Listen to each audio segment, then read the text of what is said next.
हर साल लाखों लोग यूट्यूब पे एक बड़ा यूट्यूबर बनने का सपना लेकर के आते हैं, व्लॉग्स अपलोड करते हैं, कंटेंट क्रिएट करते हैं। बट क्या आपको पता है उनमें से 95% लोग, 95 नहीं, अगर मैं बोलूँ तो 97% लोग गिव अप कर देते हैं। क्योंकि वो व्लॉग्स तो क्रिएट कर लेते हैं, लेकिन जो एक क्राइटेरिया आता है ना वॉच आवर का, वो उनको क्रिएट करते करते बहुत इशू आता है, बहुत दिक्कत आती है। वो कहीं ना कहीं फंस जाते हैं वॉच टाइम का जो क्राइटेरिया होता है वो अचीव करने में। तो अगर आप उसी फेज पर हैं तो आप बिल्कुल भी गिव अप मत करिए। आज का ये ब्लॉग बिल्कुल आप लोगों के लिए होने वाला है। मैं कुछ ऐसे स्टेप्स बताऊंगा जिसके थ्रू मुझे भी डिजायर्ड रिजल्ट मिला। मेरा भी जो वॉच टाइम का जो एक ग्राफ था वो बूम किया, उसमें मुझे अपग्रेड फील हुआ और अच्छा खासा मुझे एक डिजायर्ड रिजल्ट मिला। तो आज का ये व्लॉग आप लोगों के लिए होने वाला है। इसमें आप लोगों को कुछ 2-3 स्टेप्स बताऊंगा जिसको फॉलो करके मैंने भी अपना डिजायर्ड रिजल्ट अचीव किया है। और आप लोगों के भी जो है वॉच टाइम में अगर आप लोग फंस रहे हो तो वहां भी आप लोगों को ये डेफिनेटली हेल्प करेगा। तो वीडियो को पूरा एंड तक देखना।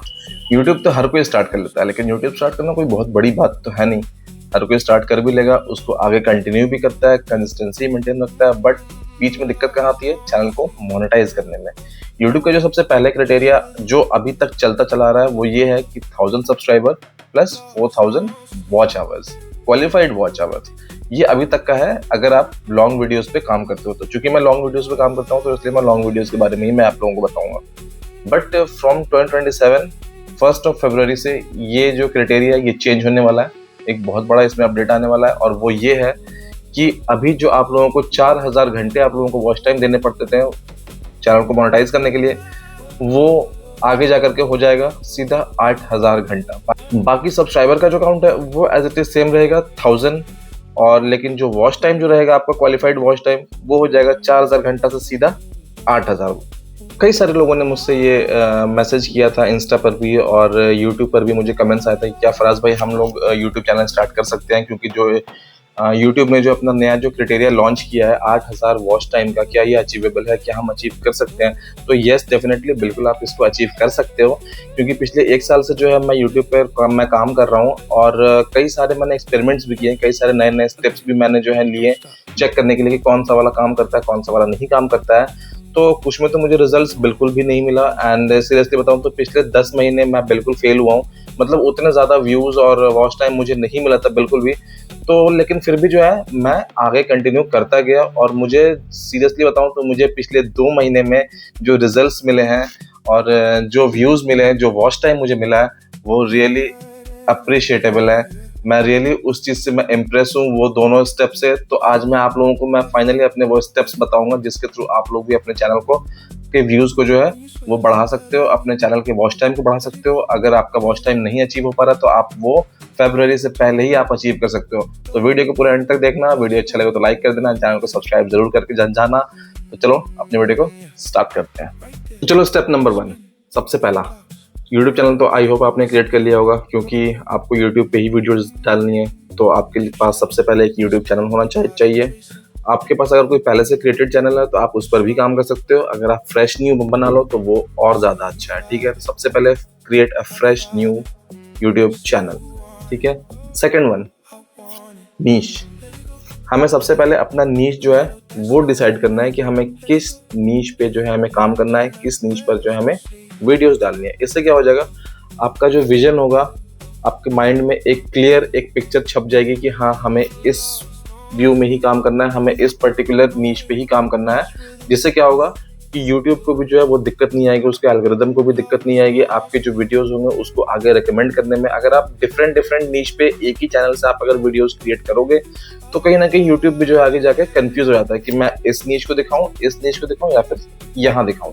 तो उससे क्या होगा, आपके वीडियोस नो डाउट अच्छे होंगे और नॉलेजेबल भी होंगे, बट क्या हो जाएगा कि वो गलत नीश तक वो डिलीवर्ड होने की वजह से व्यूज नहीं आप पे आ पाएंगे। व्यूज नहीं आएगा तो आपका वॉच टाइम नहीं आ पाएगा आपका। ठीक है, तो सबसे पहला create a fresh new YouTube channel. Second, niche पे आप काम करिए। आप सबसे पहले देखिएगा आपको किस चीज़ में आपको इंटरेस्ट आता है। जिस चीज़ में आपको सबसे ज़्यादा इंटरेस्ट आता है, take time for at least 1 week. आप डिफरेंट नीचेस की वीडियो देखो, आपको जिसमें भी इंटरेस्ट आए, जिसमें आपको लगे कि यस यू कैन गो, आप लॉन्ग वे जा सकते हो आप इस नीश में, आप वो नीश आप डिसाइड कर लो। उससे क्या हो जाएगा कि आपका जो पॉइंट ऑफ व्यू होगा, जो पॉइंट ऑफ थिंकिंग होगा, जो आपकी सोचने की जो कैपेबिलिटीज होंगी, आप सिर्फ उस वे में ही आप सोच पाओगे और आपका जो माइंड होगा वो बिल्कुल क्लियर होगा कि आपको किस वे में, किस नीश पे वीडियोस क्रिएट करनी है। तो अब हमारे पास एक फ्रेश न्यू यूट्यूब चैनल है एंड सेकंड हमें अपना नीश पता है कि हमें किस नीश पर वीडियोस बनानी है। अब बढ़ते हैं थर्ड स्टेप्स पे, जो कि है टारगेटेड ऑडियंस। जी हाँ, टारगेटेड ऑडियंस जो है वो सबसे ज़्यादा ज़रूरी होता है, क्योंकि हम जब भी कोई ब्लॉग्स अपलोड करते हैं या जब भी हम कोई वीडियोस बनाते हैं, अगर वो वीडियो सही ऑडियंस तक नहीं पहुंचती है, जिन लोगों को इंटरेस्ट है उस वीडियोस में, तो हमारे व्यूज़ नहीं आएंगे, हमें वॉच टाइम नहीं मिलेगा। तो उससे क्या होगा, यूट्यूब का जो एल्गोरिदम है वो हमारे ब्लॉग्स को आगे रिकमेंड नहीं करेगा। जितना ज़्यादा यूट्यूब आपके चैनल को रिकमेंड करेगा आगे, उतने ज़्यादा आपके चैनल की ग्रोथ होगी। तो सबसे जो बड़ा जो दिक्कत आता है वो आता है टारगेटेड ऑडियंस को डिसाइड करने में। तो अभी आपके पास नीश है, आपके पास नया चैनल है, अब आपको डिसाइड करना है टारगेटेड ऑडियंस, ठीक है।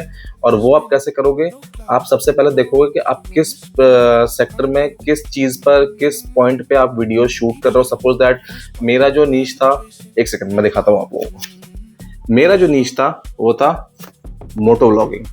मुझे मोटो व्लॉगिंग में सबसे ज़्यादा इंटरेस्ट था।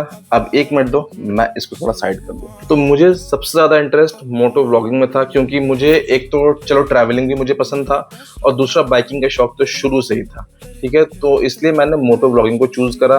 अब इससे क्या होता है, मुझे सबसे पहले मेरा नीश भी क्लियर हो गया मोटो व्लॉगिंग, एंड सेकंड मुझे टारगेटेड ऑडियंस जो कि है वो भी क्लियर हो गया। मुझे मालूम होगा कि मुझे बाइक लवर्स तक जो है वीडियोस पहुंचानी है, मुझे बाइक लवर्स को टारगेट करना है, और जितने भी ट्रैवलिंग फ्रीक्स होंगे या जो ट्रैवलिंग लवर्स होंगे उन तक भी अपनी वीडियोस को पहुंचानी है। तो आप लोगों को अपने नीश के थ्रू ये डिसाइड करना है कि आप लोगों की टारगेटेड ऑडियंस क्या होंगी, ठीक है। अब हमारे पास अब एक फ्रेश न्यू यूट्यूब चैनल हो चुका है, हमारा नीश डिसाइड हो चुका है, हमारे टारगेटेड ऑडियंस सेलेक्ट हो चुके हैं, ठीक है। अब आता है कंटेंट क्रिएशन, जो कि है मेजर पार्ट। तो कंटेंट क्रिएशन में आपको स्टार्टिंग के 10-15 वीडियोस में तो कोई भी दिक्कत नहीं आएगी, लेकिन उसके बाद आता है एक फेज ऐसा आता है जहाँ पे आपको बहुत ज़्यादा सोचना पड़ेगा कि अब आगे हम कौन सी वीडियो शूट करें जो चलेगी, आगे अब हम कौन सा कंटेंट हम क्रिएट करें, कौन से व्लॉग्स हम शूट करें, जो कि मुझे भी बहुत ज़्यादा खुद पर्सनली मैंने भी ये जो एक फेज था ये मैंने बहुत ज़्यादा झेला है। तो इसलिए मुझे पता है कि ये फेज जो है बहुत ज़्यादा टफ होता है। तो उस टाइम मुझे जो 2 मेजर जो स्टेप्स थे जो मुझे काम आए थे, वो मैं आज पर्सनली आप लोगों के साथ में शेयर करूंगा, क्योंकि पिछले 10 महीने से मैंने बहुत सारे एक्सपेरिमेंट्स किए थे और बहुत सारों में फेल भी हुआ, बट लास्ट 2 मंथ्स में जो है मुझे जो एक डिजायर्ड रिजल्ट चाहिए था वो मुझे मिला है। तो सबसे पहला था, अगर आपके पास कंटेंट की लिस्ट खत्म हो जाए तो सबसे पहले आपको पता है कि आप किस नीश पर आप वीडियोस क्रिएट करते हो, ठीक है। तो आपको सबसे पहले जाना है उस नीश के टॉप कंटेंट क्रिएटर्स की चैनल्स पे। सबसे पहले आप उनको सब्सक्राइब कर लो। सेकंड, आप उन क्रिएटर्स के जो है जब वो लोग वीडियोस डालते थे उनको स्क्रॉल डाउन करते जाओ। जब वो लोग वीडियोस डालते थे तब आप उनके जो भी कंटेंट है वो एग्जामिन करो, वो नोट डाउन करो, और कहीं ना कहीं उनको एज इट इज कॉपी मत करो, लेकिन उस टॉपिक्स को कॉपी करने की कोशिश करो अपने वर्ड्स में। ताकि क्या हो जाएगा, आपको एक नया कंटेंट मिल जाएगा, प्लस ऑलरेडी उन लोगों ने उस पर क्रिएट किया हुआ, तो आपको आइडियाज भी मिल जाएंगे।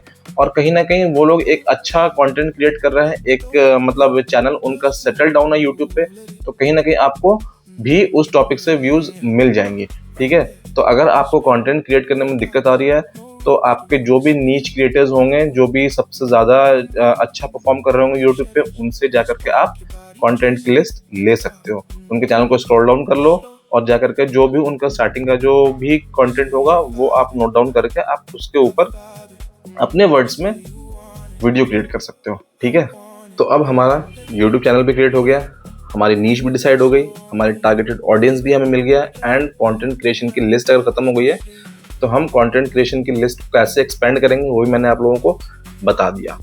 अब नेक्स्ट क्या होगा वो मैं बताता हूँ आपको, जो कि मेरे साथ भी हुआ था। एक स्टेप मैंने बता दिया, कंटेंट क्रिएशन की लिस्ट अगर खत्म हो जाती है तो उसको कैसे हम एक्सपेंड कर सकते हैं, जो कि मैंने भी किया और मुझे काम भी कर गई वो स्टेप। अब अगली स्टेप जो कि फाइनल स्टेप मैं बताता हूँ आप लोगों को, कैसे मैंने वॉच टाइम जो है वो अचीव किया। देखो, आप कंटेंट क्रिएट करोगे, आप व्लॉग शूट करोगे, अपलोड करोगे, व्यूज़ किसी पर आएंगे किसी पर नहीं आएंगे, ठीक है। तो अगर व्यूज़ नहीं आएंगे तो वहाँ हम सबसे ज़्यादा जो है हम टेंशन में आते हैं कि यार हमारे व्यूज़ नहीं आ रहे हैं, तो हमारा वॉच टाइम नहीं बढ़ पाएगा, ठीक है। तो आप लोगों को क्या करना है, इस टाइम पे सबसे ज़्यादा पेशेंस अपने आप पे रखना है, ठीक है। और सबसे ज़्यादा आप लोगों को जो है एग्जामिन करना है, आप लोगों को मार्केट वॉच करना है कि जिस पर्टिकुलर नीश पर आप काम कर रहे हो उस टाइम पर एक ट्रेंडिंग कौन सा वीडियोस चल रहा है। सपोज दैट मैं अपने नीश के बारे में बता दूं तो मेरा है मोटो ब्लॉगिंग। तो मोटो ब्लॉगिंग में देखो, स्टार्टिंग में हमारी कोई भी एक पर्टिकुलर ऑडियंस नहीं होती है। जो भी बिग क्रिएटर्स होंगे उनकी एक टारगेटेड ऑडियंस है, उनकी ऑडियंस पहले से एक सेट है, लॉयल ऑडियंस है। लेकिन हमारी ऑडियंस नहीं होती, हम बिल्कुल भी न्यू होते हैं यूट्यूब पे। तो उस टाइम पे हमें अपनी ऑडियंस को क्रिएट करना होता है। हमें ऑडियंस को ये भरोसा दिलाना होता है कि जो चीज़ आप यूट्यूब पर खोज रहे हो वो आपको हमारे चैनल पर मिलेगा। ठीक है, तो इसलिए हमें क्या करना होता है स्टार्टिंग में, क्योंकि हमारे कोई ऑडियंस नहीं है, तो हम पहले तो व्लॉग्स अपलोड करेंगे। व्यूज किसी पर आएंगे, किसी पर नहीं आएंगे। कुछ ज्यादा पुअर परफॉर्म कर जाए, कुछ अच्छा ही परफॉर्म कर सकता है। ठीक है, तो उस टाइम पे हमें ये एग्जामिन करना पड़ेगा कि हमारे नीश में ट्रेंडिंग वीडियोस कौन से। सपोज दैट अगर मोटो ब्लॉगिंग की बात करूं तो ट्रैवलिंग तो चलो ठीक है, बहुत सारे मोटो ब्लॉगर्स हैं जो ट्रैवलिंग की वीडियोस भी डालते हैं, सब कुछ डालते हैं। लेकिन जो ट्रेंडिंग्स आती हैं, जैसे नई कोई बाइक लॉन्च कर गई, या बाइक मेंटेनेंस से कोई एक टिप्स हो गई, या फिर जो बाइक में कुछ मेजर इश्यूज आते हैं जो मेजर पॉपुलेशन है वो फेस करती होगी, तो उस पर ऐसे कुछ जो ट्रेंडिंग टॉपिक्स होते हैं उस पर अगर हम ब्लॉग क्रिएट करेंगे तो क्या होगा कि वो ज्यादा से ज्यादा ऑडियंस तक पहुंचेगी, लोगों के सर्च इंजन तक जाएगी, और लोग उसको क्यूरियोसिटी के थ्रू खोल करके वो देखेंगे भी कि हाँ भाई ये इशू तो हम भी फेस कर रहे हैं, चलो नई बाइक लॉन्च हो रही है, देखते हैं कैसी है क्या है, आगे हमें अगर बाइक खरीदना हो तो हम उसको देख सकते हैं, जा करके ले सकते हैं। तो इसके थ्रू क्या होगा, आपकी एक छोटी ही सही लेकिन एक अच्छी ऑडियंस, आपकी लॉयल ऑडियंस आपकी क्रिएट होगी, प्लस आपको वॉच टाइम मिलेगा, आपके व्यूज बढ़ेंगे, और आपके चैनल की जो रिकमेंडेशंस होगी, जो एल्गोरिदम होगा यूट्यूब का, वो चैनल को रिकमेंड ज्यादा करेगा। जितना ज्यादा यूट्यूब का एल्गोरिदम आपके चैनल को रिकमेंड करेगा उतना ज्यादा आपका चैनल ग्रो होगा। पिछले 8 महीने 10 महीने में मेरा चैनल की रिकमेंडेशंस बहुत ज्यादा कम थी, बट 2 महीने में मेरे चैनल की जो रिकमेंडेशन है यूट्यूब ने वो ऑलमोस्ट 5 लाख लोगों तक वो कर दिया। तो ये एक मैं अपने चैनल की मेजर ग्रोथ मैं देखता हूँ, और इस स्टेप के थ्रू जो है मैं बस एकदम डोर पे खड़ा हूँ मोनेटाइज करने के लिए अपने चैनल के लिए। ठीक है, मेरा चैनल बस एकदम डोर पे खड़ा है चैनल मोनेटाइज होने के। तो इसलिए मैं आप लोगों को बोलता हूँ कि अगर वीडियोस आप लोगों को मेरी अच्छी लगती हो, या फिर अगर आप लोग चैनल पर नए हो, तो चैनल को सब्सक्राइब करना एंड वीडियोस को लाइक जरूर करना। तो ये कुछ मैंने आप लोगों को 2-3 स्टेप्स बताए जिसको फॉलो करके आप लोग अपना वॉच टाइम कंप्लीट कर सकते हो, अपने चैनल को सेटल कर सकते हो यूट्यूब पर। और ऐसा कुछ नहीं है कि 4000 घंटा या 8000 घंटा आप लोग अचीव नहीं कर सकते हो। मैंने पिछले 10 महीने में जो चीज़ अचीव नहीं की थी वो मैं नेक्स्ट अभी जो पास्ट 2 मंथ है मैं उसमें अचीव कर चुका हूँ, और आने वाले 2 महीने में और ज़्यादा अचीव कर लूँगा। मुझे पता है अभी थोड़ी तबीयत ठीक नहीं थी तो वीडियोस में 1 हफ्ते गैप आ गया, बट अब वो गैप आएगा नहीं। और रह गया सवाल, बहुत सारे लोगों ने क्वेश्चन किया था कि भाई आपकी राइड कब स्टार्ट होगी, तो soon I am going to announce my ride. वो भी मैं अनाउंस कर दूंगा। अभी थोड़ा सा मानसून का टाइम चल रहा था तो पहाड़ों पर लैंडस्लाइड वगैरह होगा, राइड हमारी पहाड़ों की लगेगी। तो एक बार मानसून थोड़ा खत्म हो जाए तो फिर अपन अपनी राइड में अनाउंस कर देंगे। ठीक है, तो ये था कुछ वॉच टाइम आप कैसे अचीव कर सकते हो, कैसे आप अपना चैनल को डिसाइड कर सकते हो, कैसे नीश आप डिसाइड कर सकते हो, और कैसे अपने आप को एज ए यूट्यूबर आप ग्रो कर सकते हो। ठीक है, वीडियो अच्छा लगा तो लाइक करना, चैनल को सब्सक्राइब करना, मिलते हैं फिर अगले दिन अगली कहानी में। तब तक के लिए goodbye, enjoy and have a safe ride.